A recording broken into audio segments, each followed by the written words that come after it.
तुर्की और शाम में 6 फरवरी को आने वाले 7.8 शिद्दत के ज़लज़ले से अमवात की तादाद 34,000 से तजावुज़ कर गई है, जबकि अभी भी रेस्क्यू का काम जारी है। ज़लज़ले में जहां हज़ारों अफराद और बच्चों ने अपना घर बार और ख़ानदान खोया, वहीं मुतादिद को कुदरत ने दूसरी ज़िंदगी से नवाजा। बरतानवी नशरियाती इदारे के मुताबिक रेस्क्यू एहलकारों ने तुर्क सूबे हताय में ज़लज़ले के नतीजे में तबाहशुदा इमारत के मलबे से 7 माह के बच्चे को ज़लज़ला आने के तकरीबन 139 घंटे बाद जिंदा निकाल लिया।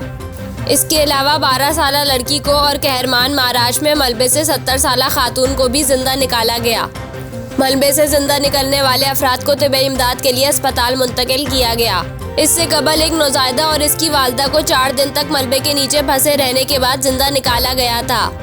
गैर मुल्की खबर एजेंसी के मुताबिक तुर्की में 29,605 और शाम में 4,500 अमवात हुई है।